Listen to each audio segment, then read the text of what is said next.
जय जिनेन्द्र एवरीवन। जय जिनेन्द्र।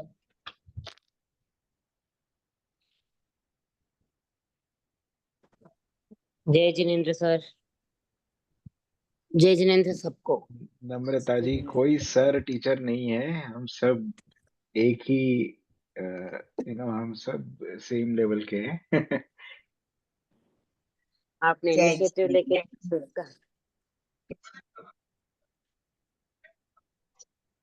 हम लोग के लिए इतना हार्ड वर्क कर रहे हैं सर। नहीं, ठीक है ये।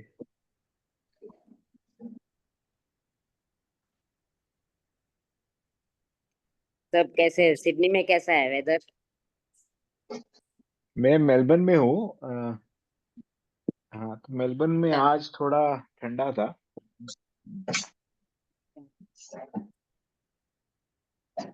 very hot here in Mumbai. अच्छा। Like boiling. तो शिल्पा जी, आप मुंबई में कहाँ पे रहती है? मुलुंड में। It's अच्छा, हाँ मुलुंड eastern पता है। suburb में। हाँ पता है मुझे, हाँ। ओके। मैं वैसे मुंबई से ही हूँ ओरिजिनली। अच्छा। Okay. From where from Mumbai? मैं ओपेरा हाउस Okay. प्रॉपर बम। हाँ।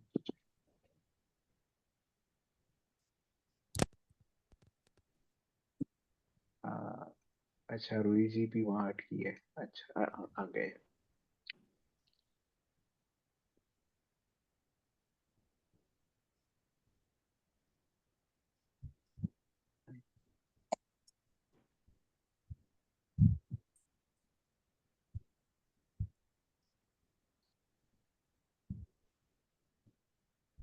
शिल्पा जी थैंक यू। Thank you क्यों? नहीं भाई, मेरे को इंटरेस्ट आपके उससे आया। आई वाज थिंकिंग मैं क्या करूंगी करके। नहीं कोई नहीं, ठीक है। एक दूसरे की हेल्प करेंगे तो आगे बढ़ जाएंगे सब। हाँ।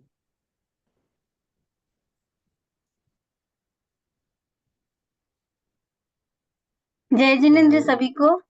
जय जिनेन्द्र रूही जी। जय जिनेन्द्र रूही जी। सॉरी, मैं 2-3 मिनट लेट। जय जिनेन्द्र। ठीक है। जय जिनेन्द्र। अंजलि जी वेलकम। आई थिंक मैं आपको पहली बार देख रही हूँ, मतलब अभी ज्वाइन करे हुए आज। में मैं पहली बार मैं जो वो कर रही हूँ पार्टिसिपेट। थैंक यू टाइम निकालने के लिए। आई होप आपको थोड़ा सा लाभ मिले और हम सबको भी। तो जय जिनेन्द्र मीनू जी।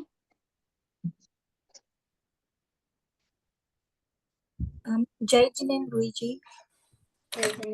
वेलकम। आई थिंक अभी इस ग्रुप में आप इतना टाइम निकाल के आए आप सब लोग। थैंक यू शिल्पा जी, कल्पेश जी, नम्रता रूही जी। मुझे हाँ, आपको एक बात बतानी है कि आप इतना टाइम निकालते हो, इतना हमें समझाते हो। You are giving so much effort. नहीं thank you so much. Thank you. Really Thank thank you. धन्यवाद तो हमें आपका करना चाहिए रूही जी। आप True, टाइम true. निकालते हो हमारे लिए। नहीं कुछ नहीं, हम मतलब जो मैं पहले बोल चुकी कि पहले आप लोगों का भी, जो हम लोग जिस पाथ से गुजर चुके हैं, आई होप हमने जो लर्न करा है, जो टाइम टू टाइम, कि जब बाद में जाके हमें अपनी गलतियां भी पता चलती है और हमने जो सीखा है वो भी आता है, तो आप लोग उसको अभी से बहुत अच्छे से समझे। क्योंकि हमें ना, नहीं तो आधा टाइम इसको समझने में निकालते हैं, फिर एप्लीकेशन हम बाद में करते हैं। तो जैसे इसी टाइम पे अपन अच्छे से कर लेंगे तो हमारा जीवन में हम जल्दी उतार पाएंगे, इसलिए। और वैसे भी देखा जाए तो मेरा यहाँ पे भी हमारे सिडनी जैन मंडल, मैं सिडनी में रहती हूँ ना, वैसे हमारे 8 साल 9 साल से पाठशाला चल रही है। तो वहां पे भी हम लोग मैं टीचर थी, प्लस मेन तो हमारा ना सिडनी ट्यूसडे बैच में भी मैं करती थी, टीचर थी। तो उसके बाद हमारी पूरी बैच इसमें शिफ्ट हो गई। तो एक तरह से जैसे शिल्पा जी हैं और इन सबके साथ में मेरा पहले से ही मतलब अटैचमेंट रहा है, तो इससे ऐसा लगता है कि वही फ्लो इस क्लास में भी हो गया है, इसलिए मुझे मजा आता है। तो है ना, चलिए आगे बढ़ते हैं। अब हमने लास्ट क्लास में, और मैं जल्दी से क्लास कर लूंगी, आपका ज्यादा टाइम नहीं लेंगे। लास्ट क्लास में हमने ना कहाँ छोड़ा था, जीव और अजीव तत्व संबंधी हमारी भूल हो गई थी, और उसके आगे वो भी हम टॉपिक और लेंगे, पर क्योंकि उसमें फिर हम अटक जाएंगे, इसलिए मैं पहले सोच रही थी आश्रम बंज जो हमारा बचा हुआ था पोर्शन हम उसको पहले करते हैं, फिर उसके बाद में फिर वापस जीव और अजीब वाला जो क्वेश्चन बचा था हमारा हम उसको ले लेंगे, है ना। तो अच्छा, आज की शुरुआत क्लास में शुरुआत हम मंगलाचरण से करते हैं, 6 डाला वाली। तो किसको 6 डाला का मंगलाचरण याद है?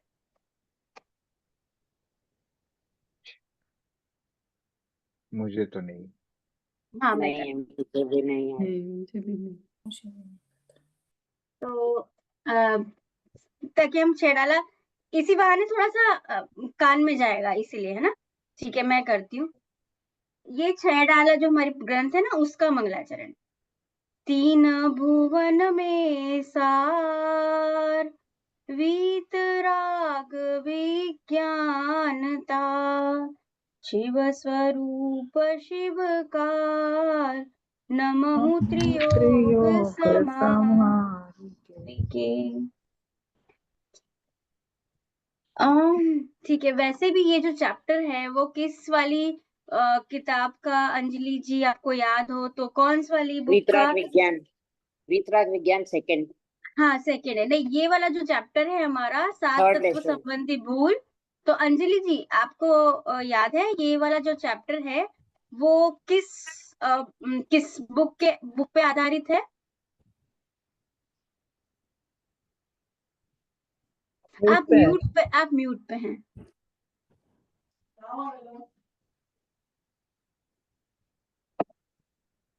इस समय तो मुझे याद नहीं है कि मैंने रिवीजन नहीं किया है। कोई बात नहीं, कोई बात नहीं, हम मैं इसीलिए पूछ रही। देखिए ये जो चैप्टर है 7 तत्व संबंधी भूल, ये आधारित है 6 डाला ग्रंथ है। 6 डाला ग्रंथ के रचयिता है दौलत राम जी और पंडित दौलत राम जी, और उन्होंने 6 ढाल मीन्स चैप्टर, ढाल मीन्स चैप्टर नहीं, उसमें 6 चैप्टर हैं और सबको उन्होंने एज अ ढाल बताया है। उसके 2-3 है कि ढाल मतलब हमको ढाल इन द सेंस जब लड़ाई करते हैं तो वो नहीं सर्कल आता है, उस टाइप का मतलब ढाल है, ठीक है, कि हमको बचा रहा है। और उसके 1-2 और मीनिंग है, वो तो बाद में हम जब पढ़ेंगे तब करेंगे। तो ऐसे इसमें सेकंड ढाल है, उसका सेकंड छंद मीन्स पोयम, मतलब 1 सेकंड सर।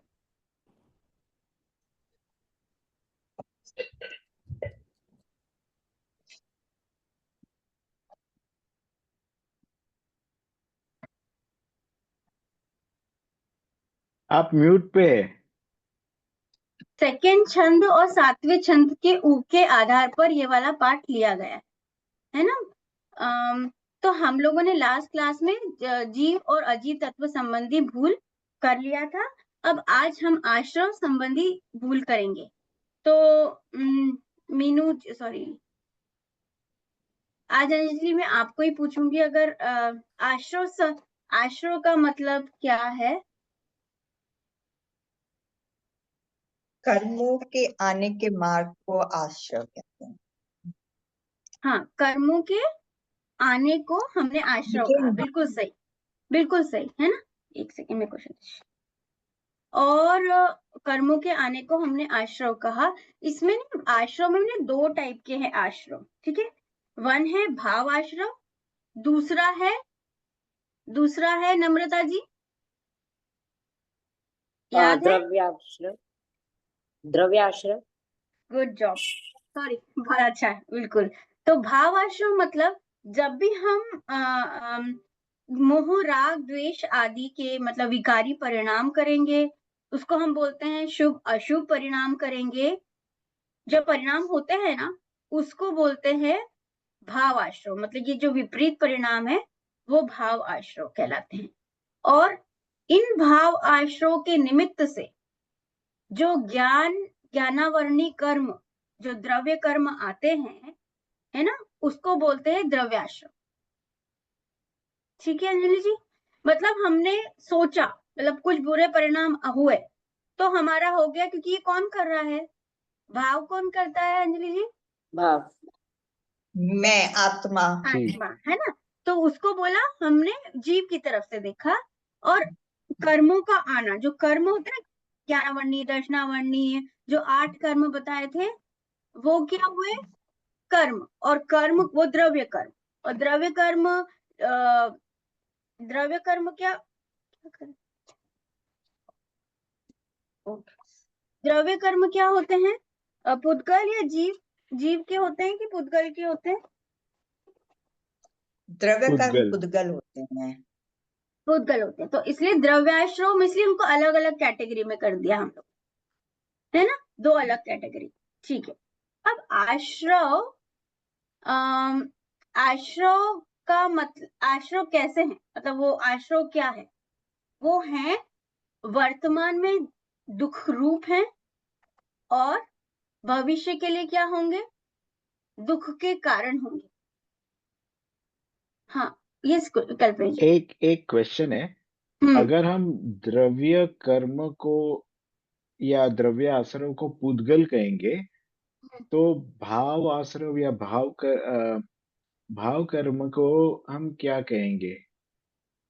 नहीं, हम पुद्गल कह नहीं रहे, हम उसको दो में कैटेगराइज कर रहे हैं, क्योंकि एक ही प्रोसेस हो रही है, उसमें दो चीजें हो रही है, मतलब एक उसका कारण है और एक कार्य है।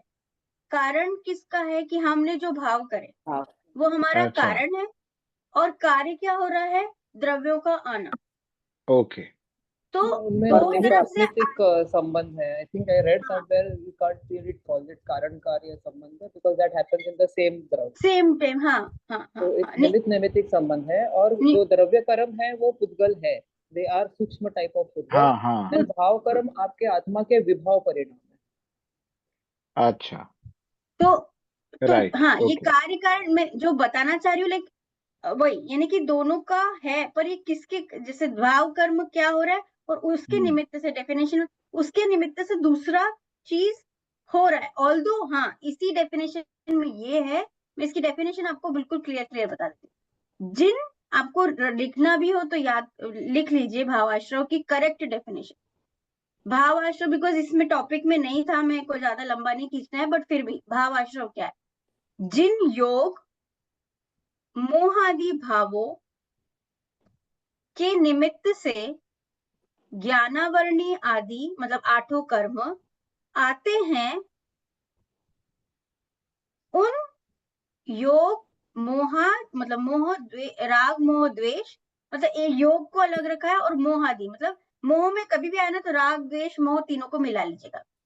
तो उन योग और मोह राग द्वेष आदि भावों को भावाश्रव कहते हैं। रिपीट करेंगे प्लीज? जिन योग मतलब मन वचन काया, ठीक है, जिन योग मोह राग आदि द्वेष भावों, जिन योग मोहादि, मोह आदि मतलब राग द्वेष मोह, मतलब 4 चीजें हो गई, योग मोह राग द्वेष मोह,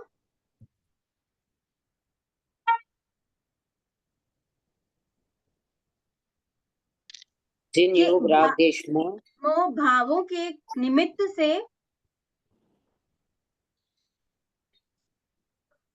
ज्ञानावर्णी आदि कर्म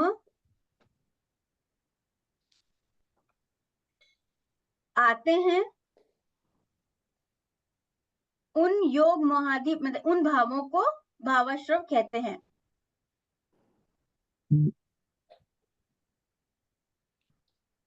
ठीक है, आगे बढ़ू। अब द्रव्याश्रव किसे कहते हैं, भावाश्रव के निमित्त से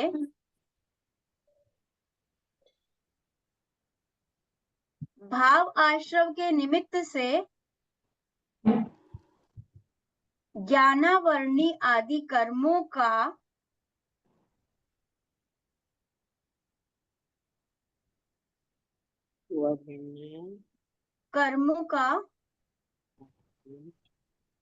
स्वयं आना, स्वयं आना द्रव्याश्रव है।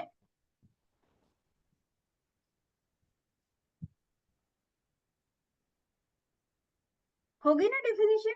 तो देखिए जैसे शिल्पा जी जो बोल रही थी, तो इस डेफिनेशन में यही कि आते स्वयं है, कर्मों को ऐसे कोई खींच के नहीं लाता कि कर्म पकड़ लिए कर्म को और आ गए। वे ये आते वो स्वयं है, वो उनका काम है। बस निमित्त क्या होता है कि मोह राग आदि द्वेष हमने भाव करे और वैसे उनका उनका आना हुआ, मतलब दोनों का साथ में काम हो रहा है ना। ठीक है, अब मैं आगे बढ़ती हूँ। अब बोले आश्रव कैसे है, उसकी मतलब आश्रव का नेचर क्या है, मतलब क्या होता है ना, उसको मोर डिटेल। आश्रव कैसे होते हैं उसका तो आश्रव होते हैं दुख रूप होते हैं और दुख के कारण होते हैं। ठीक है, तो कब होते हैं दुख के कारण? दुख रूप कब होते हैं? वर्तमान में। और दुख के कारण कब होंगे? आगामी में, मतलब फ्यूचर में। फ्यूचर में भोग। हाँ, मतलब वर्तमान में दुख रूप है और इसका भविष्य ओके, के लिए क्या विच होगा? रूप दुख के कारण होते होंगे। हैं और और इसका कोई एग्जाम्पल? हाँ, बताती हूँ। देखिए हमने दो चीज बोली, एक तो मोह राग द्वेष दुख रूप है वर्तमान में। तो मतलब देखिए हमने हमारा क्या होता है, जैसे मैंने जैसे ना बच्चों से राग करा हमने, ठीक है, हमको बच्चों से राग है ना, अपने बच्चों से। अब वो दुख रूप कैसे में?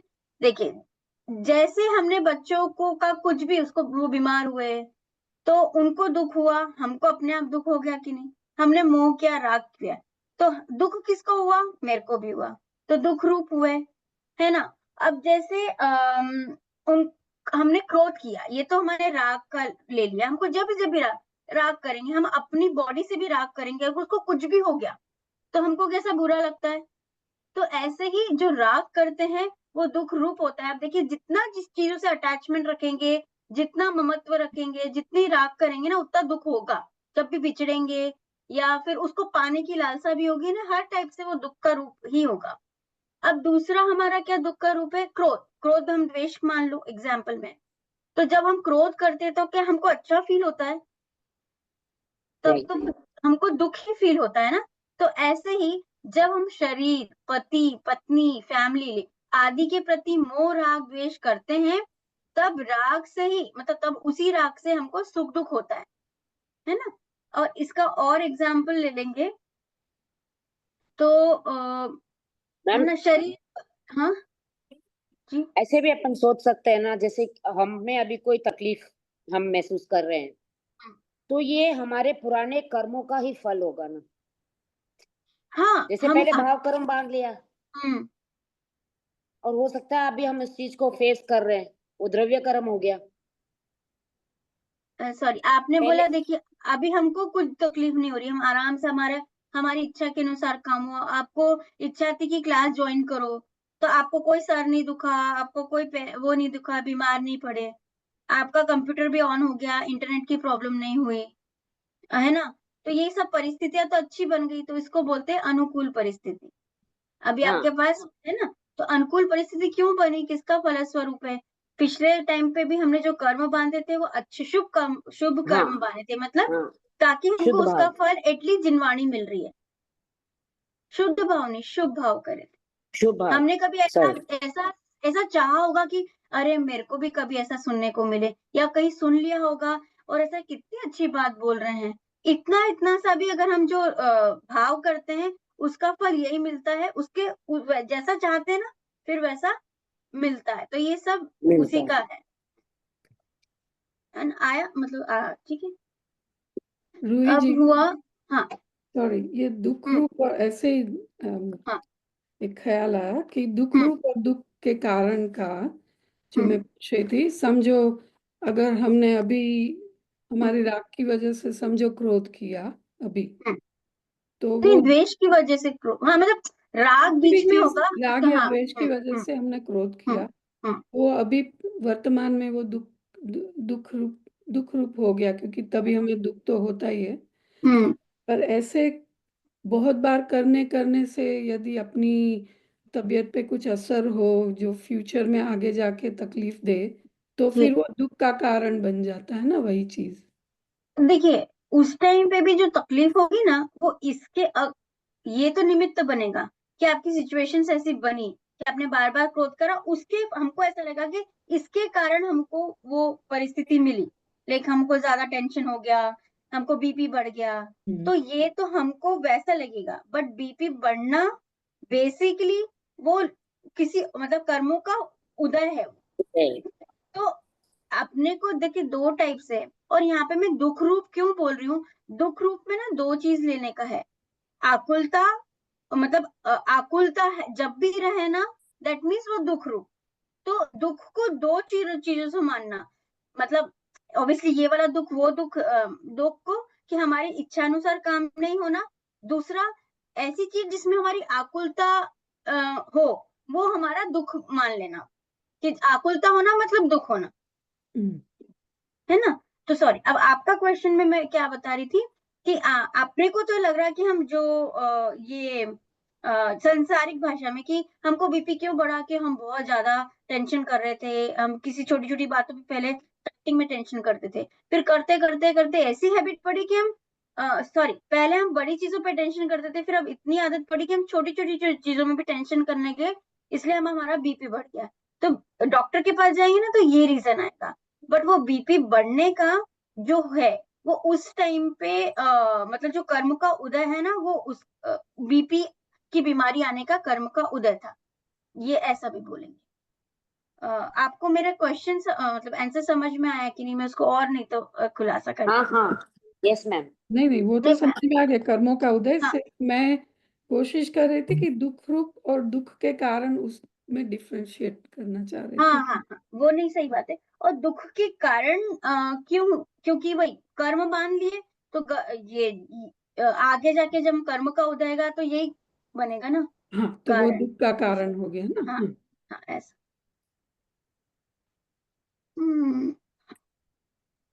अच्छा, अब मैं कहाँ थी, सॉरी। हाँ, वर्तमान में दुख कैसे हो गया,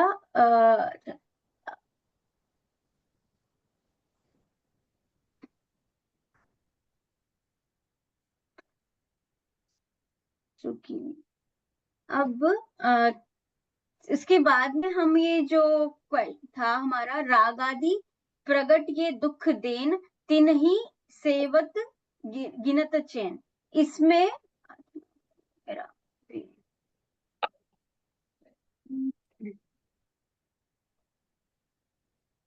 मुझे आप को होस्ट बना देंगे क्या प्लीज? हाँ जरूर। हाँ, जस्ट अ सेकेंड, कहाँ गया आपका?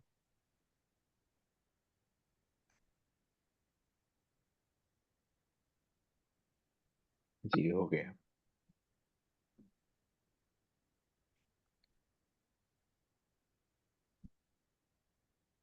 बना दिया आपको। Thank you.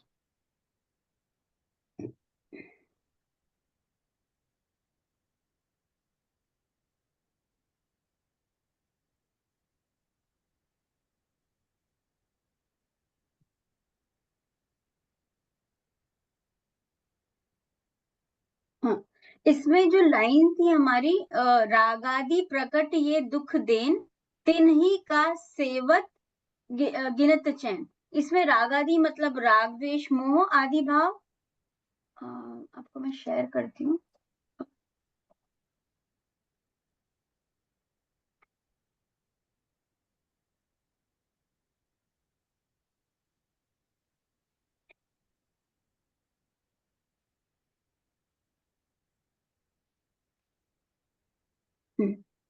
Ruhi ji, I think आप दूसरी स्लाइड्स शेयर कर रही है, लाइक जो आपकी प्रेजेंटर वाली स्लाइड है वो, like do you have two screens? हाँ, दोनों स्क्रीन शेयर हो रही। स्क्रीन होगी, ठीक है। तो ये जो इसमें दो लाइन्स है ना, इसकी मीनिंग्स में ये था, रागादि रागादि मतलब राग द्वेष मोहादि प्रगट मतलब स्पष्ट रूप से, ये मतलब जो, दुख देन मतलब दुख देने वाले हैं, तिन्ही को मतलब उनकी, सेवत मतलब सेवा करता हूँ, और गिनत मतलब मानता हूँ, और चैन मतलब सुख। ये हमारी बुक में जो 5-6 लाइंस दी है ना नीचे आधार वाली, उसकी ये लाइंस हैं। ठीक है, तो अब है यहाँ पे जो राग आदि द्वेष मोह आदि जो भाव हैं, उसमें क्या हुआ, हम सभी को ऐसा लगता है कि राग द्वेष मोह ये क्या है, वैसे तो दुख देने वाले हैं, बट हमको क्या लगता है और ये भाव करने में हमको मजा आता है, हम उसमें सुख मानते हैं। ये हमारी आश्रव संबंधी तत्व संबंधी भूल है। कैसे? इसमें इसकी जो लाइन बोल रहा है कि राग द्वेष मोह आदि तो स्पष्ट रूप से दुख देने वाले हैं, है ना। अभी जैसे आया कि राग और द्वेष दुख रूप है और दुख का कारण है, पर क्या हमको ये बुरे लगते हैं? राग करना, द्वेष करना तो हमको लगता है कि हमें द्वेष नहीं करना चाहिए, क्योंकि उसमें हम बोलते थे कि इससे हमारा ही बुरा होता है, द्वेष नहीं करना चाहिए, किसी का बुरा नहीं सोचना चाहिए, है ना। ये तो हम भी, गुस्सा करना बुरा है, ये तो है ही। पर क्या हमको मान करना अच्छा लगता है? हमको मान करना मतलब हमको ऐसा लगता है ना, इवन कभी कोई किसी की पोजीशन खराब हो, मतलब अपनी पोजीशन बनाने के लिए, लाइक सपोज अध्यक्ष है, कोई अपनी पोजीशन बनाना है, तो हम कैसा करते हैं, किसी को दूसरी टाइप से पाप करेंगे, ब्राइब देंगे, या फिर उसको जोर से बोल के उसको चुप करवा देंगे, या किसी को आगे बढ़ने नहीं देंगे। तो ये सब क्या करके, पर बोलते हैं हमको क्या लगता है, नहीं यार इस पोजीशन के लिए तो ऐसा सब करना ही पड़ता है, ये पॉलिटिक्स तो खेलनी पड़ती है, तो हमको क्या लगता है, और इसी से हमको सुख मिलेगा। तो ये सब, एक तो ये चीज है कि हमको ऐसा लगता है कि ये तो पूरे दुख होने पर हमको लगता है कि इससे ही हमको सुख मिलेगा। दूसरा, क्या हमको ऐसा लगता है कि भगवा जो हम क्या कर रहे हैं, जैसे मंदिर जा रहे हैं, पूजा कर रहे हैं, ये सब क्या है, हमारे राग हैं। कौन से राग थे, मैंने बताया था उस टाइम पे 2 टाइप के राग थे ना, शुभ राग। शुभ राग और अशुभ राग। तो ये किस इसमें आएंगे, अशुभ राग में। अपने फैमिली, शरीर, इन सब के प्रति जो राग है, बच्चे के प्रति जो राग है, तो ये सब किस में आएगा, अशुभ राग में, अशुभ, है अशुभ। ना। तो जो पहली बात, द्वेष तो हम सबको खराब लग रहा है, ठीक है, पर द्वेष में भी हम बहुत सारी चीजों में द्वेष करके ऐसा लगता है कि नहीं, हमें जैसे कोई भी रिलेशनशिप ले लीजिए, आपको अपनी पोजीशन बढ़ाने के लिए अगर आपको बहुत सारा पैसा कमाना है, मतलब पैसा भी कमाना है, तो उसमें जो काम करते हैं द्वेष वाला, वो भी आपको लगता है कि नहीं, इसके लिए तो हमें करना ही पड़ेगा। तो ये जो चीजें हैं कि यार ग्रस्त है, हमको ये तो सब करना ही पड़ेगा, तो ये चीज में भी हमको ऐसा लगता है कि हमको खराब नहीं लगते हैं, छोड़ने जैसे नहीं लगते हैं। अब आया एक्सट्रीम कंडीशन कि आप जो भगवान के प्रति जो राग है, देवशास्त्र गुरु के प्रति जो राग है, हम उनकी उपासना करते हैं, ये सब भी क्या है, राग है। और राग कोई सा भी राग हो, चाहे अच्छा या बुरा राग, वो सब हमने पिछली बार ही पढ़ा था कि ये सब हमको दुख ही देने वाले हैं, क्योंकि इन सब में भी आकुलता है। जहां आकुलता है वहां पे दुख है। क्यों? क्योंकि देखिए, शरीर की अनुकूल स्थिति पे हमको सुखी लगता है, और शरीर की प्रतिकूल परिस्थिति में दुख मानता है। ये भी क्या है, जो जो दुख का वेदन है, सुख का वेदन है, ये भी क्या है, पुद्गल का ही, मतलब शरीर में ही हम सुख और दुख ढूंढ रहे हैं। तो इसलिए भी हमें ये सब राग द्वेष मोह, हमें दुख, वैसे तो दुख देने ही वाले हैं, पर हमें लगता है कि वो हमको सुख जैसे लगते हैं।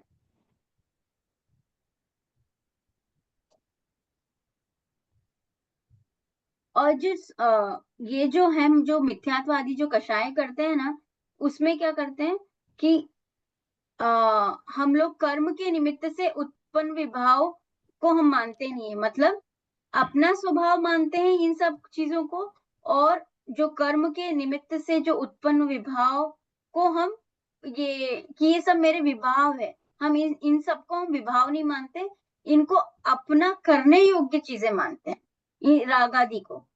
तो ये सब क्या है, हमारी भूल है कि राग भी हमारी भूल है, द्वेष भी हमारी भूल है, और इन सब चीजों में हम अपने सुख मानते हैं, इसलिए ये आश्रय संबंधी भूल हो गई है। अब मैं आपको है ना मैम का जो मैम ने बताया था, देखिए एक ये वाली स्लाइड भी देख लेते हैं कि देखिए दुख का वास्तविक कारण क्या है, मिथ्या दर्शन, स्वयं का क्रोध, स्वयं का लोभ। पर हम क्या मानते हैं मिथ्या दर्शन के, जो वस्तु इसके श्रद्धान अनुसार न प्रवर्ते उसे, मतलब हमको क्या लगता है कि सब चीजें मेरे हिसाब से चले, अगर वो नहीं चलती है तो हमको क्या लगता है कि ये मेरे दुख का कारण है ना। जैसे कोई चीज हमारे हिसाब से नहीं चली तो हम उसको अपना दुख का कारण मानते हैं। हम स्वयं को है तो हमारा स्वयं, हमारे पास कर्म का उदय कैसा आया था, क्रोध करने वाला, क्रोध हमने किया है ना, कर्म के उदय के कारण ऐसा हुआ और हमने क्रोध किया, कर्म का उदय तो था पर हमने क्रोध किया, ठीक है। पर हम क्या सोचते हैं कि सामने वाले ने क्रोध करवाया है ना, हम उस पर आरोप डालते, अगर वो ऐसा नहीं करता तो मुझे गुस्सा ही नहीं आता। तो ये भी गलत है, ये सब आश्रय है। स्वयं का जो लोभ है ना, हमको उस वस्तु के प्रति हमारा लोभ आ रहा है, पर हम क्या मानते हैं, इष्ट वस्तु की प्राप्ति को हम क्या मानते हैं, हमारी इच्छा है होती है ना कि इष्ट वस्तु मतलब अच्छी वस्तु कि हमको प्राप्ति को हम को क्या बोलते हैं, दुख नहीं मानते, जो स्वयं का लोभ है, पर हमको लगता है कि ये वस्तु हमको मिलेगी तो हम सुखी हो जाएंगे, पर ये सब दुख के कारण है और ये हम मानते हैं। और एक और जो ये वाली जो है स्लाइड, इसमें क्या है, अशुभ राग से हम आनंद मानते हैं और शुभ राग से हम मोक्ष मानते हैं।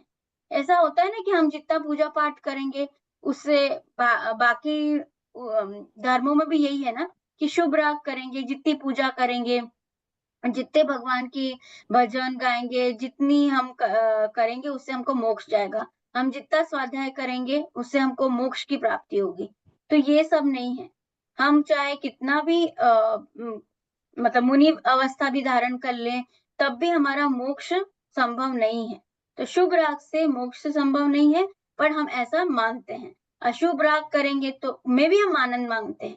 अशुभ राग यानी कि क्या हो गया, एक और कैटेगरी हो गई अशुभ राग में, विषय कषाय संबंधी जितनी भी हम लोभ करते हैं। जैसे हम टीवी देखते हैं, हम टीवी देखते समय ऑफिस ऑफिस से आए, घर का काम करा, फिर उसके बाद भी हमको रिफ्रेश होने के लिए हम क्या करते हैं, अंजलि जी या मीनू जी, अब जैसे हम बहुत थक कर आए, हमने बहुत सारा काम कर लिया, बहुत पढ़ भी लिए, स्वाध्याय कर लिया है ना, फिर उसके बाद में हमको ऐसा लगता है अरे बस अब कुछ किसमें सुखी में कुछ एंटरटेन करते हैं, एंटरटेनमेंट चाहिए होता है ना, हाँ मोबाइल लेके बैठ जाते हैं या फिर टीवी देखते हैं, टीवी देख के बैठ जाते हैं है या ना, फिर बाहर घूमने चले जाते हैं। हाँ हाँ जी। तो इसमें हमको हमारी अंदर दिल मेंटलिटी क्या है कि इसमें क्या, ये जो टीवी देखा हमने या नेटफ्लिक्स की एक सीरीज खोल के बैठ गए, तो इसमें दो चीज हो रही, पहली मान्यता से क्या बैठे कि यार हमको वहां पे रिफ्रेशमेंट मतलब मिलेगा, हमको थोड़ा सा चेंज मिलेगा, हमको अच्छा लगेगा। फिर जैसे सीरियल देखने बैठे तो कितनी क्यूरियोसिटी बढ़ती जाती है, या इसके बाद में क्या होगा, इसके बाद में क्या होगा, यानी कि सीरीज में तो हम जैसे लास्ट होता है ना, इंट्रो भी स्किप करके नेक्स्ट चला जाते हैं। That's right. क्यों, और इसमें कितनी आप ये बोलिए हमको सुख का भान हो रहा है, पर आप ये सोचिए कितनी आकुलता हो रही है उस टाइम, कितनी एंजाइटी हो रही कि आगे क्या होगा। अगर जो हमें कैरेक्टर अच्छा लगता है उसके साथ में हमको पता है कि वो भी क्या कर रहा है, वो सिर्फ एक्टिंग ही कर रहा है, बट उस टाइम पे हम उसके प्रति कितने राग और जो हमें कैरेक्टर अच्छा नहीं लगता है उसके प्रति कैसे द्वेष कर लेते हैं, पर हमको फील होता है इतने पूरे 2 घंटे 4 घंटे में कि हम क्या कर रहे हैं। अभी हमारी परिस्थिति में हम उसको छोड़ नहीं सकते हैं, बट ये काम तो कर सकते हैं ना कि ये चीज बुरी है, हम तो ये मान के बैठे हुए कि अच्छी है। तो यहाँ पे जो अशुभ राग में हम आनंद मानते हैं है ना। अब हमको ऐसा लग रहा है कि एक और एग्जाम्पल था कि हम घर परिवार का पालन पोषण करते हैं, ठीक है, बच्चे को पालते हैं, अपने नौकरी करते हैं, तो क्या इससे हमको सुख मिलेगा। इसी मेंटेलिटी से करते हैं ना, जॉब करते हैं इसी मेंटेलिटी से करते हैं। कभी हम सोच तो ये जो हम उससे रिलेटेड काम कर रहे हैं, बच्चों को पढ़ाना है, ये सब क्या है? आकुलता है, और आकुलतामय है, और आकुलता होने के कारण है। इसके लिए ये आश्रम है, ये बुरे हैं, ये दुख रूप है। बट हमें कैसा आनंद आता है, मैंने बच्चे को बहुत अच्छी स्कूल में कर लिया और मैंने इतने सारे पैसे कमा लिए, आज मेरे को ये जॉब मिल गया। एक अच्छी फीलिंग आती है ना, खुश होने की फीलिंग आती है ना, कि नहीं ये आनंद आ रहा है। तो ये सब चीजें किस चीज में आएंगी? आश्रम तत्व संबंधी भूल। कि हमको मानना तो यही है कि ये जो काम है ये मेरे को दुख देने वाले हैं, और कर्म का बंधन ही करवाएंगे। और शुभ राग से तो हमको क्या लगता है कि मतलब ये करने जैसे हैं, ऐसा लगता है ना। अभी आप सोचिए, स्वाध्याय कर रहे हैं तो हमको लगता है ना कि करने जैसी चीज है, मतलब करने जैसी चीज तो है, सॉरी, करने जैसी चीज है, बट अटकने जैसी चीज है क्या? हमको जो अल्टीमेट गोल है हमारा, वो मिलेगा क्या?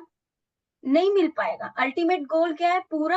पूरी तरह से सुख की प्राप्ति। तो ये इसको भी हमने करना जरूरी है, पर मान्यता में यही रखना है कि करते करते करते इसके बाद में इसको छोड़ना है और इसका अगला स्टेप लेना। तो ये हमारी आश्रम तत्व संबंधी भूल है। ठीक है, देखिए मैं मैम का भी आपको दिखाती हूँ, मैंने मैम का भी रखा है। जो मैम ने बताया था ना, ये तो थोड़ा समराइज भी हो जाएगा। देखिए, राग द्वेष के परिणाम दुख देने वाले हैं, सुख नहीं। द्वेष को तो सभी बुरा मानते हैं, पर स्पेशली शुभ राग को हम अच्छा मानते हैं।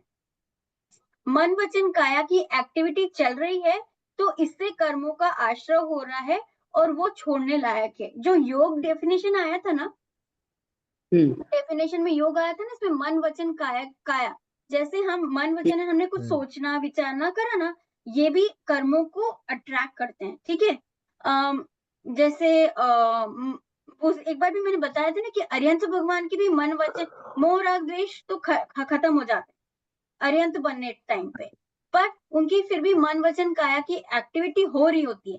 तो आश्रय तो हो रहा है उनको, तब भी कर्म आ रहे हैं, बट वो बंद का कारण नहीं होते हैं। मतलब अट्रैक्शन हो रहा है क्योंकि मन वचन काया का मतलब योग हो रहे हैं, तो पर वो बंद नहीं होता। बंद जो होता है ना, सेकंड थर्ड वाला जो अपना तत्व है, फोर्थ वाला, वो नहीं होता। तो अक्यूमुलेट नहीं होते हैं। हाँ, वो नहीं होते। तो इसलिए मन वचन काया की एक्टिविटी चल रही है, यानी कि जब भी एक्टिविटी चलती है मतलब आकुलता हो रही है, और इससे कर्मों का आश्रय हो रहा है और वो छोड़ने लायक है। जब तक, अब ये वही बात की, फिर हम क्या करें? क्या हम कुछ भी नहीं करें? भगवान के पास मंदिर नहीं जाए, शास्त्र नहीं पढ़े? तो ये नहीं, जब तक 100% आत्मा में नहीं जा पाते तब तक हमको देव शास्त्र गुरु की उपासना जैसे शुभ कार्य करने का राग आता है, और हमारी अवस्था में आना भी चाहिए।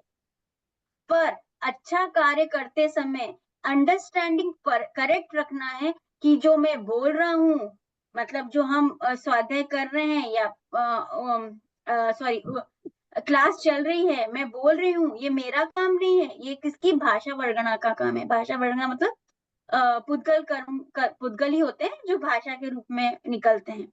जो मैं जान रहा हूँ बस वो मैं हूँ, और ये जो राग के कार्य भी आश्रय के कारण हैं।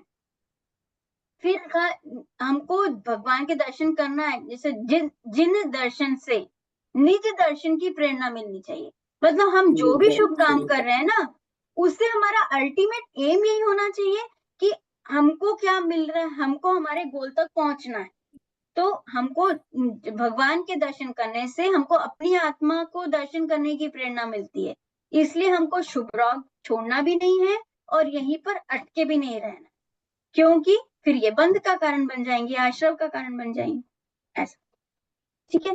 अब आते हैं अपन, मेरे को टाइम हो तो जरूर बता दीजिएगा प्लीज। बंध संबंधी तत्व संबंधी भूल, देखिए इसमें एक वो आया था, हाँ ये वाला, शुभ अशुभ बंध के फल मंझार, रति अरति करे निज पद विसार, ये लाइन आई थी। तो इसमें ये जो मीनिंग्स थे, शुभ मतलब अच्छे, अशुभ मतलब बुरे फल, फल मतलब कर्म बंध के, फल मंझार मतलब फल में, रति मतलब प्रेम, अरति मतलब द्वेष करता है, करे मतलब करता है, निज पर मतलब आत्मा के, स्वरूप को, विसार मतलब भूलकर, आत्महित यानी आत्मा के हित में, हेतु कारण है, विराग मतलब राग द्वेष का अभाव, ज्ञान सम्यक दर्शन, ते मतलब उन्हें, लखे मतलब मानता है, आपको मतलब आत्मा को, कष्टदान मतलब दुख देने वाले। ठीक है, तो ये दुख देने वाले हमको लगते हैं। अब इसका मीनिंग क्या आएगा?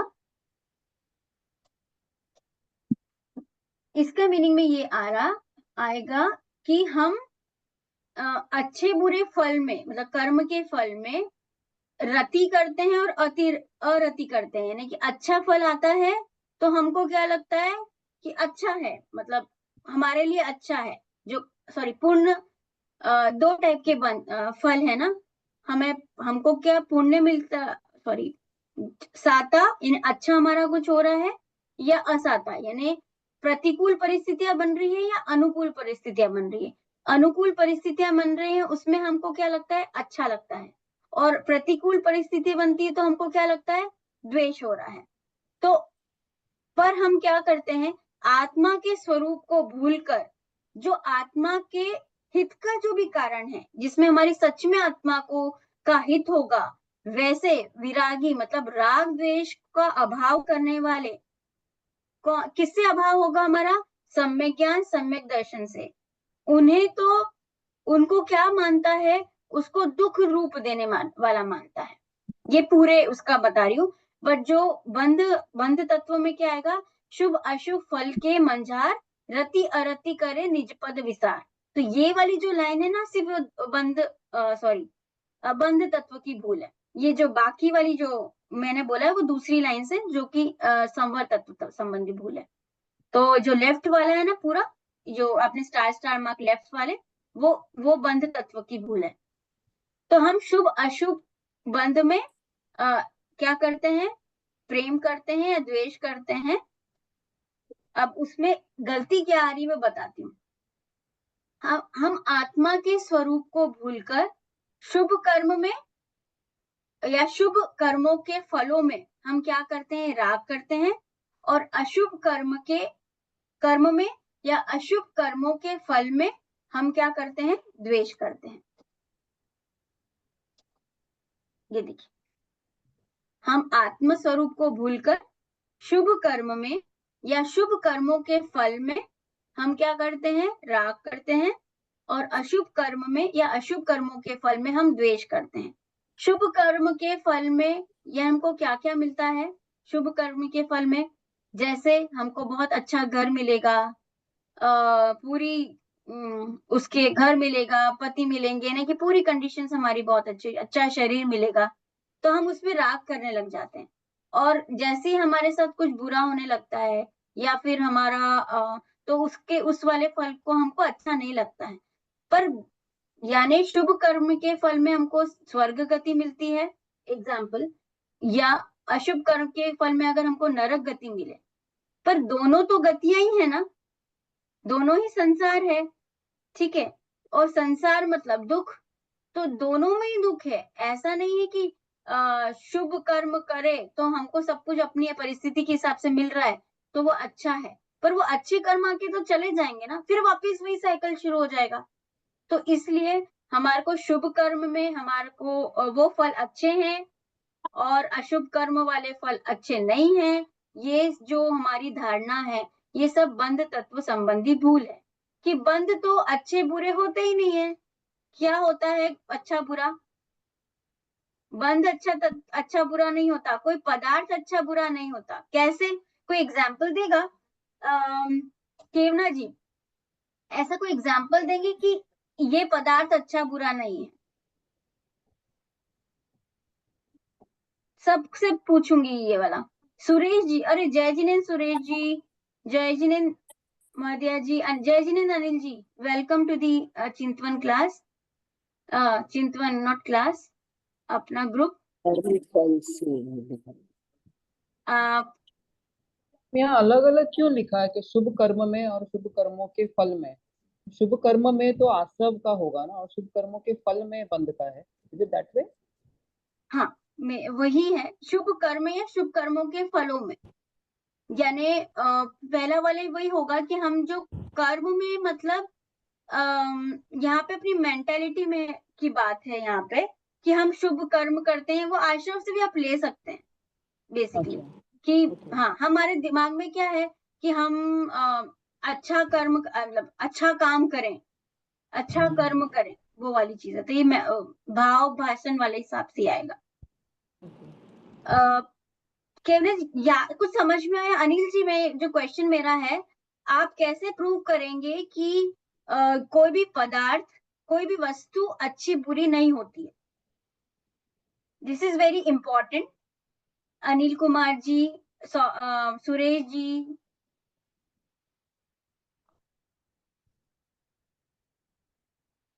सुरेश जी,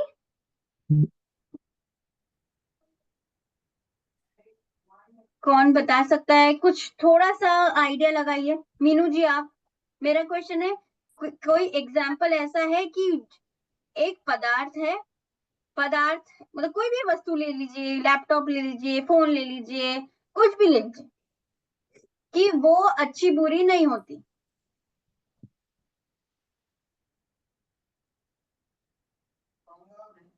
ऐसे कुछ मैं सोच रही हूँ, बट ऐसे कुछ आ नहीं रहा दिमाग में मेरे कि कोई चीज ऐसी अच्छी बुरी नहीं होती है। जैसे हम सब्जी लेने जाते हैं तो हम भिंडी लेते हैं तो अच्छी अच्छी चुन के लेते हैं। और तो मतलब मैं वो ट्राई कर रही हूँ इसको रिलेट करने के लिए, but I can't relate that. जैसे हम कुछ भी फल या कुछ भी लेने जाते हैं तो हम चुन के लेते हैं ना कि ये अच्छा है, ये अच्छा नहीं है। तो तो सब फल ही है, तो मेरे हिसाब से सब फल ही है, तो अगर उसमें कुछ अच्छा बुरा नहीं होता है। बट आई नॉट श्योर, मैं कुछ रिलेट नहीं कर पा रही हूँ एग्जैक्टली। ठीक है, मैं बताती हूँ। देखिए, मैं बोल सकती? हाँ, बिल्कुल बिल्कुल। कि जैसे कोई भी पदार्थ है वो हम उसमें अपना जो मान्यता उसमें कर लेते हैं, उसको लगता है कि ये हमारे अनुकूल है तो वो हमें अच्छी लगती है, प्रतिकूल है वो बुरी लगने लगती है। वरना तो सभी पदार्थ स्वतंत्र हैं, अपनी अपनी सबकी उपयोगिता है, अपने अपने गुण हैं सभी में, तो वो हमारी अपनी भावना के अनुसार अच्छा या बुरा हो जाता है। बिल्कुल सही, बिल्कुल सही। हाँ, जैसे बहुत अच्छे अनिल जी, जैसे रजाई, वो एग्जाम्पल देते हैं ना कि वही रजाई ठंड में कैसी है, अपने को क्या लगेगी? केवना जी, रजाई है ठंड में, ठंड में कैसी लगेगी? सही है, अनुकूल। पर गर्मी में वही रजाई उड़ा दे तो प्रतिकूल। तो वही तो ऐसे ही ये, क्योंकि मुझे ज्यादा देर सेशन नहीं लेना है, तो कोई भी वस्तु अच्छी बुरी नहीं होती है, और ये बहुत इंपॉर्टेंट है, हम आगे बहुत पढ़ेंगे ये। तो कोई वस्तु अच्छी बुरी नहीं हो सकती है, जैसे अंजलि जी ने बोला, ये हमारी मान्यता के हिसाब से अच्छी बुरी, जिस टाइम पे हमें मान्यता के हिसाब से अच्छी बुरी होती है। क्योंकि आपने भी देखा होगा, कभी एक पर्सन जब हमारे लिए अच्छा बोलता है, वो हमारा फ्रेंड, और थोड़े टाइम बाद अगर वो हमने मतलब हमारी उससे नहीं बोला, तो हमको वो इतना अच्छा नहीं लगता ना। कैसे हमने संबंधों में भी ऊपर नीचे होते हैं, तो क्या वो बंदा गलत है, सही है? वो बंदा हो सकता है तुम्हारे लिए गलत हो, पर किसी के लिए अच्छा हो। तो इसलिए इम्पोर्टेंट है, कोई पदार्थ अच्छा बुरा नहीं होता। ये तो हमारी मान्यता के हिसाब से हमारा जो मोह राग उत्पन्न हो रहे हैं ना, उसके, ये कोई इष्ट अनिष्ट जो कोई पदार्थ इष्ट अनिष्ट नहीं होता है, और हम इष्ट करके उसमें, इष्ट समझ के हम उसमें राग कर लेते हैं, और अनिष्ट समझ के कि ये मेरा बुरा करने वाला होगा, और उस पे हम द्वेष कर लेते हैं, है ना? अच्छा, अशुभ कर्मों का फल हम क्या करते हैं? दुख रूप होता है, ठीक है। और शुभ कर्मों का फल वो क्या होता है? भोग सामग्री को प्राप्त करवाने वाला होता है। ये बंध के फल बता रही हूँ। हमने जो आश्रव कर्म बांधे थे, अब उसका फल, अगर हमने अशुभ कर्म बांधे थे, ठीक है, सॉरी, हाँ, अशुभ कर्म बांधे तो उसका फल क्या होता है? दुख रूप आता है, अशुभ ठीक है। और अगर हमने शुभ कर्म बांधे थे तो उससे हमको क्या मिलता है? 2 टाइप का चीज, मतलब भोग सामग्री मिलेगी, है ना, और वो भी, अब जो मेन पॉइंट है, भोग सामग्री भी दुख रूप ही है। ये बंध तत्व संबंध, भूल नहीं, ये सही चीज बता रहे हैं। बंध तत्व संबंधी भूल में हमको क्या लगता है? शुभ कर्मों का फल तो हमें अच्छा लगता है, हमको अच्छा परिवार मिला, अच्छे इवन देव शास्त्र गुरु भी अच्छे मिले, हमको जैन कुल भी मिला, दैट मीन्स हमको किसका कर्म का उदय है? शुभ कर्म का उदय है ना। वो मतलब उसको एक अलग तो वो उसमें भी हमने भोग कर लिया, हमने सिर्फ स्वाध्याय करा, चिंतन ग्रुप में ज्वाइन कर लिया, पढ़ भी लिया, बट उसके बाद भी अगर हम अपने में जो हम उसको अप्लाई नहीं करेंगे तो फिर वो भी दुखमय ही होगा ना। तो इसलिए जो हमको चीज मिल रही है, भोग सामग्री मिलना, मतलब जैसे स्वर्ग में क्या है? सब चीज भोग सामग्री, जो सोचते से ही वो चीज मिल जाती है। वहां कुछ हमारे शरीर से रिलेटेड कोई असाता कर्म नहीं होता, ठीक है, सब कुछ अच्छा अच्छा होता है। तो भोग सामग्री मिलना भी हमारा दुख, वो भी दुखमय ही है। तो ये वाली चीज हमको बंध तत्व संबंधी में जानना चाहिए कि बंध कैसा भी हो, चाहे हमको स्वर्ग का बंध हुआ हो, चाहे नरक का बंध हुआ हो, या मनुष्य गति में भी अच्छे कुल में पैदा हुए हो, कि हमको बाकी अपने दैनिक जीवन से रिलेटेड सामान नहीं मिला हो, कैसा भी हमारे पास जो नाम कर्म की प्रकृतियां कितनी भी कैसी हैं, या हमारे को इतना मान मिल रहा है नहीं, या हम जितना काम करते हैं हमको उसका रिजल्ट मिलता है नहीं मिलता, ये सब क्या कर्मों का फल है। तो उसमें भी कोई सा भी कर्म का फल हो, शुभ या अशुभ, दोनों ही हमारे दुख के कारण है। देखिए, अशुभ कर्मों के फल में हम क्या करते हैं? द्वेष करते हैं। तो इसका एग्जाम्पल क्या हुआ? देखिए, अपना क्या आया? आश्रव बंद हुआ, शुभ आश्रव किया तो हमको शुभ कर्म का उदय आएगा, ठीक है, और उसमें हमको भोग सामग्री मिलेगी। और अशुभ कर्म का हमने बंद किया हो तब हमको दुख रूप होगा। तो अशुभ कर्म, और उसमें हम क्या कर लेते हैं? तीसरा पॉइंट, अशुभ कर्म में हम क्या करते हैं? द्वेष। शुभ कर्म में हम क्या करते हैं? राग। है ना, 3 चीज आई ना स्टेप। अशुभ कर्म का बंद हुआ जो कि दुख रूप है, और दुख रूप हुआ ये में हमने द्वेष किया। शुभ कर्मों का फल हमें भोग सामग्री मिली, और भोग सामग्री से हमने राग किया, तो ये क्या हुआ? वापिस ये सब वापिस सर्कल में आ गया, है ना। तो अशुभ कर्मों के फल के द्वेष में हम एग्जाम्पल लेंगे, जैसे बीमार हो जाने पर हम, ये अशुभ कर्म का उदय हुआ, ये शुभ कर्म का उदय हुआ शिल्पा जी, अशुभ कर्म का? सॉरी, मैं लिख रही थी क्या? हाँ, आपने मैं बोल रही हूँ बीमार हो जाना अशुभ कर्म का है का फल है, मतलब अशुभ कर्म का उदय हुआ है कि शुभ कर्म का? बीमार हो जाना होना तो अशुभ अशुभ है ना, अपन ने माना कि अशुभ कर्म का है। अब इसमें हमने द्वेष कर लिया, है ना, ठीक है। कैसे द्वेष करा? कि अरे यार मैं बीमार पड़ गई, मुझे द्वेष मतलब क्या? किसी चीज को बुरा मान के उसे दूर करने की भावना। तो बीमार हुए तो हमको उसको बुरा मानकर हमको दूर करने की भावना, यानी बीमार हुए, हम आकुलित हुए कि अरे मुझे क्या हो गया, और उसके बाद में हमने दवाई वगैरह ले ली और उसको हटाने का प्रयास करा। जब तक वो नहीं हटा तब तक हमको आकुलता ही आकुलता है ना। चोट लगना, अनिल जी, ये अनिल जी, ये क्या है? अशुभ कर्म का उदय है कि शुभ कर्म का?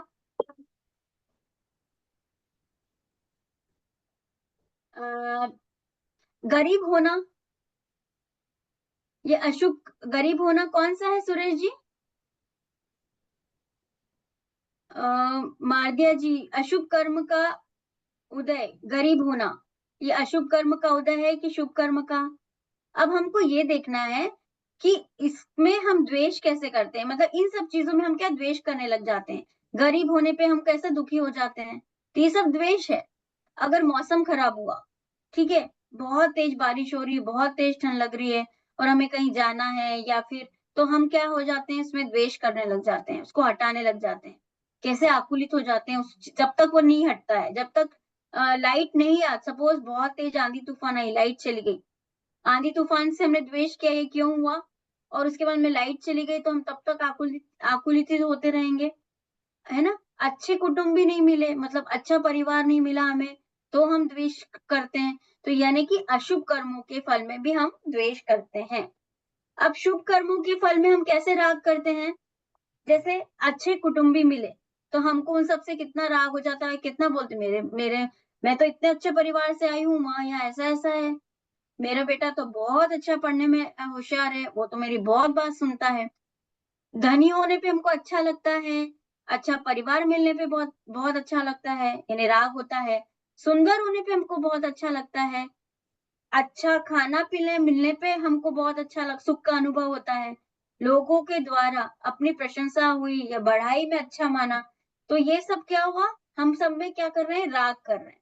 तो बताने का मतलब यही है कि अशुभ कर्मों के फल में हम द्वेष करते हैं, शुभ कर्मों के फल में हम राग करते हैं। तो ये हमारे क्या है? द्वेष सॉरी बंध तत्व संबंधी। ठीक है। अब हमारा आया इन दोनों में, अच्छा क्वेश्चन किससे मैं पूछूंगी, अब आपको इन दोनों तत्वों की संबंधी भूल में डिफरेंस क्या लगा मीनू जी? मैंने अभी अश्र संबंधी भूल भी बताई और बंध तत्व संबंधी भूल भी बताई, इन दोनों में डिफरेंस क्या लगा?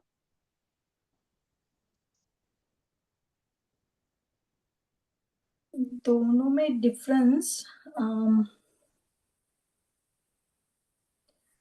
सॉरी मैं अपनी नोट ही देख रही थी और मैं डिफरेंस के लिए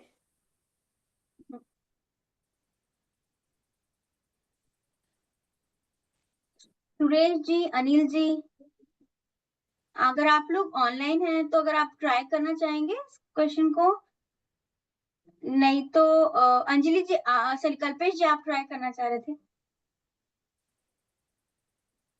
तो आश्रव जो है, क्योंकि कर्मों का आना आश्रव है और उन आए हुए कर्मों का ठहरना बंध है। तो जब कर्म हम कोई क्रिया करते हैं जिससे कर्म आ रहे हैं और तब हम उसमें सुख या दुख की एक वो जो अनुभूति अनुभूति करते हैं या फिर ऐसा हम मानते हैं, तो वो आश्र जैसे हम कोई क्रिया कर रहे हैं और उसमें हम अगर उसको, जैसे मैं पूजा करने जाता हूँ रोज, तो मैं मानता हूँ कि मैं पुण्य का काम करता हूँ, तो वो आश्रव संबंधी भूल हो गई, क्योंकि उसमें मैं मेरे कर्म का बंध हो रहा है, लाइक आश्रव हो रहा है। जबकि जब मुझे किसी बंधे हुए कर्मों का, अक्यूमुलेटेड कर्मों का जब फल मिलता है और उसमें जब मैं सुख या दुख की ये करता हूँ, मान्यता करता हूँ, तो वो बंध संबंधी भूल हुई। क्योंकि वो जो मेरे बंधे हुए कर्म थे उनके फल स्वरूप जो मैं जो भी सुख या दुख दुख मानता हूँ, तो वो मेरी बंध संबंधी भूल हो गई। हाँ ये भी है। और कोई ट्राई करना चाहेगा? शिल्पा कौन? अंजलि जी आप करना? हाँ हाँ जी हाँ हाँ कौन बोल रहा है? कौन ट्राई कर रहा था? सॉरी मैं ट्राई करूँ रूही जी? कौन? मेरे को एक्चुअली मैं मेरे मीनू वीडियो मैं हाँ मीनू हाँ बोल हाँ रही हाँ बिल्कुल हूँ। बिल्कुल बिल्कुल। हाँ, तो जैसे बंद आश्रम में कर्म आते हैं और बंद में वो एक्यूमुलेट होते हैं, बंद सात मतलब जो बंद तत्व में वो एक्यूमुलेट होते हैं, तो उसमें आते हैं और सॉरी जो मैं ट्राई नहीं, I think I am fine Ruhi ji. हाँ नहीं कोई बात नहीं ना। अच्छा ट्राई भाई, मैं अपने को आंसर बिल्कुल करेक्ट लाने के लिए नहीं था, मैं ये कि हम सोचे ना बेसिकली, और सोचते हैं ना कुछ चीज तो हमको आगे ध्यान रहती है बस इसीलिए। और कोई ट्राई करना चाहेगा? अंजलि अंजलि जी हाँ जी। आश्रम में तो क्या है कि जो हमारे मन के भाव हैं, मोह राग द्वेष आदि, वो बंध का कारण होते हैं कि हमने किसी भी चीज को देख के राग द्वेष मोह किया, उत्पन्न हुआ, तो बंध उसके से कर्म आए और बंध हुआ। और बंध संबंधी ये है कि जब कर्मों का उदय हुआ तब हमारे में वो राग द्वेष भाव उत्पन्न हुए, उसमें जो हमने अपनापन किया, दुख सुख माना, तो ये हमारी भूल। हाँ, ये भी सही है एक एंगल से। और कौन ट्राई करेगा? शिल्पा जी, Shilpa Jain ji. I agree with Anjali जी जो वो बोल रहे हैं कि आश्रम जो बेसिकली हमारा जो स्वभाव है ज्ञाता दृष्टा, उसके अलावा हम कोई भी भाव करें तो उससे आश्रव होगा, लेकिन हम उसमें राग में शुभ मानना या अशुभ मानना कि ये अच्छा है, ये राग अच्छा है और ये द्वेष बुरा है, ऐसा कुछ भी मांगना जो अपने स्वभाव से विपरीत है वो आश्रव का कारण है। तो वो भूल है हमारी कि ये अच्छा है और ये बुरा है ये मानना। और जब वो उदय में आएंगे तब उसके उदय में जो भी हमें अच्छा या बुरा फल मिलेगा, उसमें भी हमको अच्छे फल में जो राग हो जाता है और बुरे फल में जो द्वेष हो जाता है, ये बंध संबंधी भूल है। हाँ, तो बेसिकली मैंने देखिए ये मैंने लिखा है, आशा तक डिफरेंस दोनों में क्या गलतियां तो दोनों में हो रही है, बट क्या है थोड़ा सा शुभ और अशुभ। मतलब हम परलक्षी जब भी भाव करते हैं तो हम उसको सुखमय और दुखमय मानते हैं, ठीक है। और बंध तत्वों में क्या करते हैं, जो कर्म के फल से मिली सांसारिक सामग्री को सुखमय और दुखमय मानते हैं। डिफरेंस समझ में आया? इसमें हम भावों को सुखमय कर्म फल से मिली सांसारिक, और इसमें हम जो सांसारिक सामग्री या पदार्थ मिल रहे हैं उसमें हम सुखमय और दुखमय मानते हैं। तो दोनों में डिफरेंस क्या, इधर भाव और इधर पदार्थ, ठीक है। और क्या होगा, जैसे समझ में आया सभी को कि क्या क्या किस चीज पे डिफरेंस फोकस करा हुआ है दोनों में? शिल्पा सॉरी सब समझ में आया क्या क्या बताना चाह रहे हैं यहाँ पे? इधर हम भावों को सुख में दुख में मान रहे हैं, शुभ और अशुभ, और उनके फल से मिली जो भी सामग्री हमको उसको हम सुख और दुखी मान रहे हैं। पर फाइनली क्यों भूल रही है? क्योंकि ना तो सुख भावों में है, शुभ और अशुभ भावों में है, ना तो पदार्थों में सुख दुख है। सुख दुख तो हमारे गुण है जो कि मेरे पास है, और जो शुभ जो ये दुख है जो है, ये दोनों ही, चाहे शुभ और अशुभ भाव करो तो भी अकुलता है, या उससे मिली जो सामग्री में हमने सुख और दुख माना वो भी अल्टीमेटली दुख का ही कारण है, ठीक है। और आश्रम तत्व संबंधी, ये तो डिफरेंस और भी बताती हूँ। देखिए आश्रम संपत्ति में हम क्या बोलते हैं, क्या फील करते हैं अंदर से, कर्मों का आना अच्छा फील करते हैं, क्यों, है ना। और बंध तत्वों में क्या बोलते हैं, हम कर्मों के फल को अच्छा मानते हैं कि हमको शुभ कर्म मिलेगा, मतलब शुभ फल मिलेगा, मेरे लिए अच्छा है, मेरे लिए अच्छा है, ये मानते हैं। और तो पहला एक तो ये हो गया भावों, और दूसरा और किसी को और बढ़ाएंगे तो कर्म का आश्रम तक आप लिख लीजिए, ये तो ये वाला लिख लीजिए, दूसरा लिखिए, कर्म आना अच्छा मानते हैं किसमें, आश्रम तत्व संबंधी भूल में, और बंध तत्व संबंधी भूल में कर्म का फल अच्छा मानना। अगर होगा ना तो मैं ये टाइप करके बाद में पोस्ट भी कर दूंगी। फिर और क्या है, दुख दुख रूप राग आदि में सुख मानना। राग आदि को वैसे तो दुख रूप है पर हम उसमें सुख मान रहे हैं, आश्रम तत्व संबंधी भूल। और राग आदि के फल में सुख दुख मानना, ये किसमें, बाध तत्व संबंधी भूल में।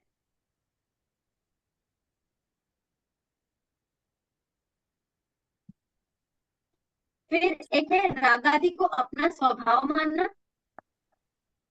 स्वभाव मानना मतलब कैसा, कि यार मेरे को तो बच्चे से प्रेम करना ही चाहिए, ऐसा, ये तो मेरा स्वभाव। जैसे मैं ना मैं सबकी बहुत दया पाती हूँ, यानी कि ये तो मेरा स्वभाव ही बना है, लेकिन मैं ऐसी हूँ, मैं दया पाने वाली हूँ, ऐसे मैं सबकी हेल्प करती हूँ।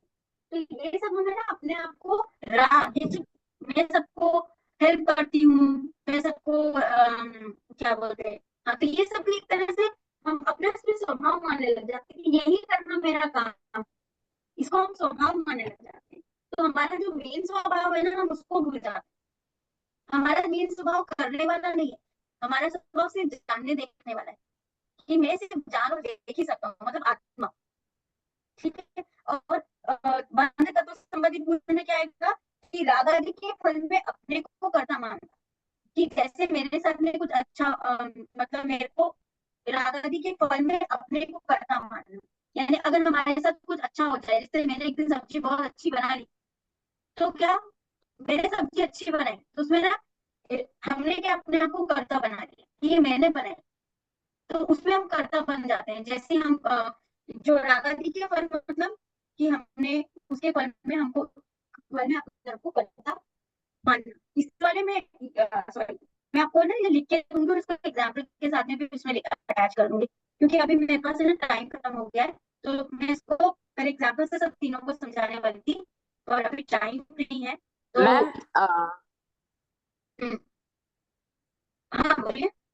मैं इसको ये वाला जो चीज है ना तत्व संबंधी अपन ऐसे सोच सकते हैं क्या कि जैसे अपन आश्रय कर रहे हैं तो ये अपना भाव हो गए, और जब उसका जो रिएक्शंस अपन माइंड में लेके आते हैं उसका वो बंद हो गया। जो रिएक्शंस अपन मतलब अच्छे भाव या बुरे, वो अपन उस कर्म को बांध रहे हैं जब अपन के रिएक्शन। हाँ, वो कर्म को बांधे। अब उसी कर्म का उदय उसी टाइम पे होना जरूरी नहीं है। अब ऐसा मत सोचिए कि मैंने ये भाव किया था ना, हाँ तो इसके कारण ये हुआ है, वो रिलेशन नहीं है कि जब हमने जैसा कर्म अभी 5 मिनट पहले जो हमने भाव किए उसी का फल हमको 5 मिनट बाद मिल रहा है, ये ऐसा नहीं है कि हमने ये वाले उस टाइम पे हमने ये भाव किए थे तो ये कर्म बंधे और उसके फल से वो 5 मिनट के बाद में मिला। वो हम रिलेट नहीं कर सकते कि ये वाले भाव के कारण ये वाला फल है, तो क्योंकि जो फल हमको 5 मिनट बाद मिल रहा है, हो सकता है हमारे जो पुराने कर्म बनते हुए थे ना उसका भी आ सकता है। करेक्ट। ऐसा शिल्पा जी आपको कुछ कहना है? शिल्पा जैन जी इसके बारे में। मुझे ऐसे लगा कि जो कर्तृत्व, I don't know, am I audible? हाँ हाँ। आश्रम में कर्तृत्व संबंधी मतलब है कि कर्ता भाव है कि ये मैं कर रहा हूँ, ये अच्छा है या बुरा है, एंड बंध में भोक्ता भाव है कि ये भोग अच्छा है या बुरा है मेरे लिए। मतलब I feel that is one difference. ठीक है, मैंने इसको आपको और रखी, मैंने 2-3 एग्जाम्पल पूरे, इसमें थोड़ा टाइम लग जाएगा। मैं फटाफट संवर तत्व संबंधी वो बताती हूँ। अच्छा इसमें मैम ने क्या बताया था, 1 मिनट में आपको मैम वाला भी बता देती हूँ। आपका आवाज सिर्फ मुझे ब्रेक आ रहा है या सबको आ रहा है? नहीं नहीं, मुझे सबको भी ब्रेक बहुत आ रहा ब्रेक हो रहा है, बहुत स्क्रैच ही आ रहा है। अभी तो मैंने वो भी लगवा लिया, मैं ना वीडियो ऑफ कर देती हूँ तो शायद अब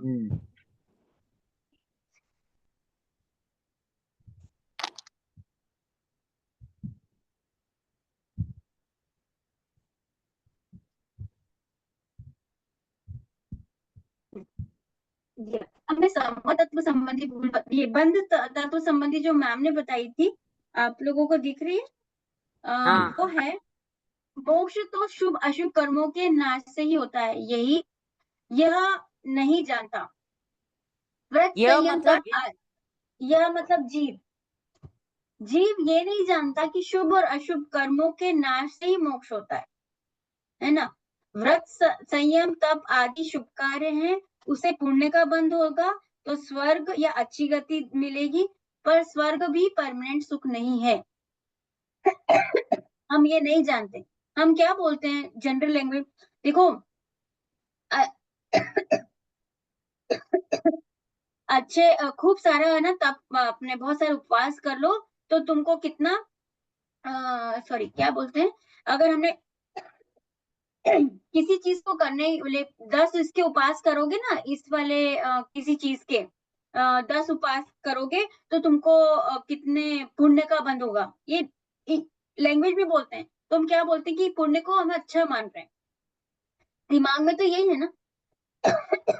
तो हमको ये जो दिमाग में है कि जो स्वर्ग मिलेगा या अच्छी गति मिलेगी, ये भी हमारा गलत धारणा है, क्योंकि स्वर्ग में भी परमानेंट सुख नहीं है। पुण्य से मोक्ष नहीं होगा, पुण्य से तो आपको मोक्ष के उचित सामग्री मिल जाएगी, मनुष्य भाव मिल जाएगा, इंद्रियां मिल जाएंगी, मन मिल जाएगा, बुद्धि मिल जाएगी, अच्छी जैन कुल मिल जाएगा, लेकिन सम्यक दर्शन ज्ञान चारित्र तो पुण्य से नहीं होगा, वो तो अपने ज्ञान का उपयोग लगाने से ही मिलेगा। मतलब ज्ञान का उपयोग लगाने से मतलब वही सम्यक दर्शन, अपने को सम्यक दर्शन अपनी आत्मा में हमको उपयोग में लगाना पड़ेगा, यानी अपने ज्ञान को अपनी आत्मा को पहचानने में लगाना पड़ेगा। तो ये जो बोले ना कि हम पुण्य से मोक्ष नहीं होगा, यानी हम जो शुभ परिणाम कर रहे हैं, जैसे मंदिर जाना, अपने पूरे इच्छे आवश्यक करना, ये सामायिक करना, ये सब से हमको पुण्य का बंध मिलेगा। मतलब पुण्य का बंध मिलेगा तो उससे हमको क्या मिलेगा, फल क्या मिलेगा, मनुष्य भाव मिल जाएगा, अच्छी सामग्री मिल जाएंगी, इंद्रियां मिल जाएंगी, अपने को जैन कुल मिल जाएगा। पर ये सब अभी जो हम बैठे हुए ना स्वाध्याय में, हमको जितना मिला है, ये परमागम का जैसे पता चला, ये सब हमारे पुण्य के कर्म का फल है। ये हमारा पुरुषार्थ नहीं है। हमारा पुरुषार्थ तो कब शुरू होगा, जब हम सम्यक दर्शन, सम्यक ज्ञान, सम्यक चारित्र की को प्राप्त करेंगे, जब हम मोक्ष मार्ग में जाएंगे ना, वो हमारा पुरुषार्थ होगा। यानी जब हम आत्मा बोलते हैं ना, आत्मा का अनुभव जब हम करते हैं, और अनुभव कैसे होगा, आत्मा को जानेंगे कैसे, जो ज्ञान हमको अभी मिला हुआ है, दो टाइप की ज्ञान है अभी हमें, मति ज्ञान और शुद्ध ज्ञान। मति ज्ञान और शुद्ध ज्ञान के बल पर हम जो जान पाएंगे, अपनी आत्मा को पहचान पाएंगे, उसको लगाने से हमको सम्यक दर्शन, सम्यक ज्ञान, सम्यक चारित्र प्राप्त होगा। वो हमारे पुण्य से नहीं प्राप्त हो सकता, ऐसा पुरुषार्थ तब शुरू होगा। समझ में आया ये वाली बात? हाँ ठीक है। नेक्स्ट, पुण्य को छोड़ना नहीं है, और पुण्य के प्रति जो हमारी रॉन्ग अंडरस्टैंडिंग है उसे छोड़ना, पुण्य के ऊपर डिपेंडेंसी है। ये उसको छोड़ना, पुण्य के भरोसे बैठना नहीं है। अच्छा, ये क्या बोलना चाह रहे हैं कि पुण्य को छोड़ना नहीं है, ऐसा नहीं कि हमको पुण्य मतलब अच्छे काम करना ही छोड़ दें, पर हम पुण्य के ऊपर डिपेंडेंसी भी नहीं रख सकते कि पुण्य ही हमको हमारे अल्टीमेट गोल तक ले जाएगा। यानी हमको स्वाध्याय मिला, हमको अच्छा कुल मिला, हमको सब कुछ हुआ, तो हमको उसके ऊपर ही नहीं लेके बैठना है, हमको अपना पुरुषार्थ आगे करना है। यहाँ पे ये बताने का मतलब है, क्योंकि अगर हम पुण्य के ऊपर बैठे तो हमारी डिपेंडेंसी पुण्य पे हो गई, तो हमारा क्या, मैं जो हूँ, हमको किसी पे डिपेंड रहना ही नहीं है, मतलब हमारे शरीर पे भी वो डिपेंडेंट नहीं है। आत्मा उसका अपना काम है, शरीर का अपना काम है। और ये वाली मैम ने लैंग्वेज बताई ना, सुनो, पाप घटते घटते खत्म होगा और पुण्य बढ़ते बढ़ते खत्म होता है। तो ये वाला पाप घटते घटते खत्म होगा, ये समझ में आया था ये वाली लाइन किसी को उस दिन? किसी को समझ में आई थी? पाप घटते घटते खत्म होता है और पुण्य बढ़ते बढ़ते खत्म होता है। कैसे पुण्य बढ़ते बढ़ते कैसे खत्म होएगा? हाँ, फिर किसको मतलब जब हाँ, हमको जब ये तत्व समझने लग जाते हैं, तो अशुभ भाव जो है हमारे वो घटने लग जाते हैं, और हम ज्यादा से ज्यादा शुभ भाव में जाते हैं। तो शुभ भाव बढ़ते बढ़ते ही एक दिन हम शुद्ध भाव में जाएंगे, ऐसे। ये आया थी समझ में जो मैम शिल्पा जैन ने बताया था। केवना जी आपको, मीनू जी आपको ये वाला? हाँ, समझ में है ना, पाप घटते घटते कल्पेश जी आप बताओ जी फिर से। जी।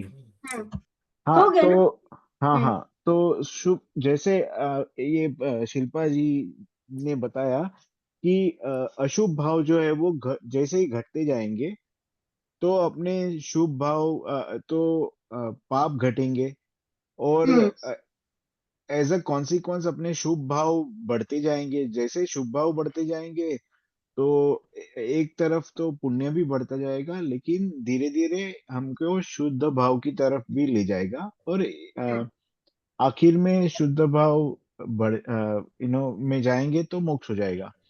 बिल्कुल सही। और इसके लिए ना एक एनालॉजी मुझे मैंने कहीं पे सुनी थी, जो यहाँ पे एक सही बैठती है कि जैसे जैसे हम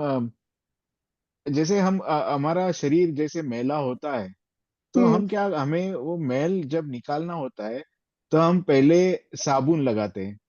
हाँ, और फिर कोई बोलेगा कि भाई अगर साबुन भी निकालना ही है तो फिर क्यों लगाते हो, लेकिन हाँ। लेकिन हम इसलिए लगाते हैं क्योंकि जब वो साबुन निकलेगा तो वो मैल को लेके निकलेगा।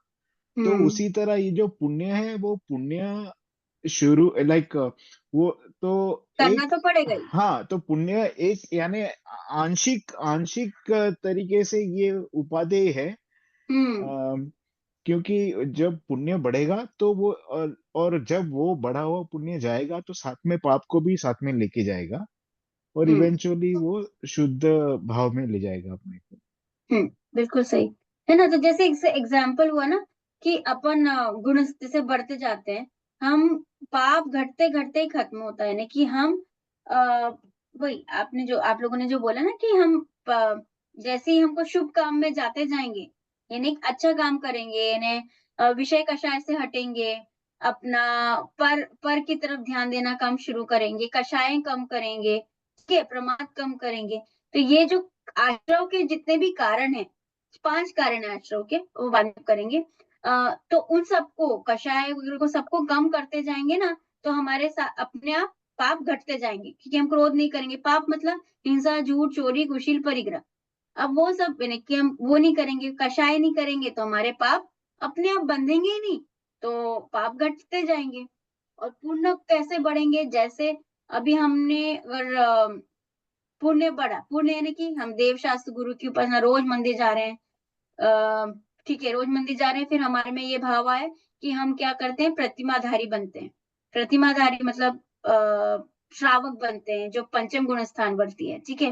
पहले तो हम सम्यक दृष्टि हुए, सम्यक दृष्टि बनने के बाद यानी कि सच्चा श्रद्धान क्या, सम्यक दृष्टि हुए, यानी अभी हमारा क्या हो रहा है, शुभ शुभ ही शुभ हो जा रहा है। तो उसके बाद में हम बढ़ते बढ़ते मुनि बने, तब भी हमारा क्या होगा, छठे सातवें गुण स्थान के बाद में हमारे जब शुद्ध भाव शुरू होंगे, तो जितनी देर हम शुद्ध भाव करें तो ठीक है, फिर बाकी जब तक अपने आत्मा में नहीं रही, फिर हटे तो हमारा फिर शुभ भाव में आ गया, मतलब शुद्ध शुभ शुद्ध शुभ चलता रहा। और शुभ भाव कम होते गए तो अपना ध्यान ज्यादा शुद्ध भाव में गया, तो शुभ भाव कम होते गए, होते होते होते कम होते होते फिर हमारे पुण्य खत्म ही हो जाता है। पुण्य खत्म होना यानी कोई कर्म ही नहीं रहना। पुण्य खत्म होना इसका मतलब कोई कर्म ही नहीं रहना, यानी पाप का जो उदय है वो कम होते होते होते कम हो जाएगा, और पुण्य बढ़ते बढ़ते बढ़ते हमारे को, जैसे चक्रवर्ती है, चक्रवर्ती के बाद में कितना पुण्य होता है, कितनी रानियां, कितने हाँ, वो सब बढ़ते बढ़ते बढ़ते मतलब ये पुण्य है। और उसके बाद में जब शुद्ध भाव होते हैं तो पुण्य भी कभी बंद होने लगता है। तो इस तरह से यहाँ पे पाप यानी फल और पुण्य भी है फल, तो दोनों का फल की बात चली है, ठीक है। अब है संवर तत्व संबंधी भूल। तो संवर भी ना 2 टाइप के संवर होते हैं, भाव संवर और द्रव संवर। I'll have to leave. हाँ ठीक है, मैं फिर हम ना नेक्स्ट क्लास में करेंगे संवर से लेके, ठीक है ना। ओके, ठीक है। जीवानी स्तुति कर लेते हैं। निज निधि निज में बताई, यह अनंत उपकार है, इसके लिए जिन वंदना शतबार है, वंदना शतबार है।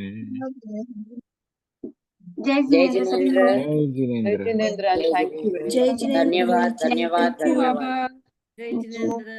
Jai Jinendra. जय जिनेंद्र। धन्यवाद।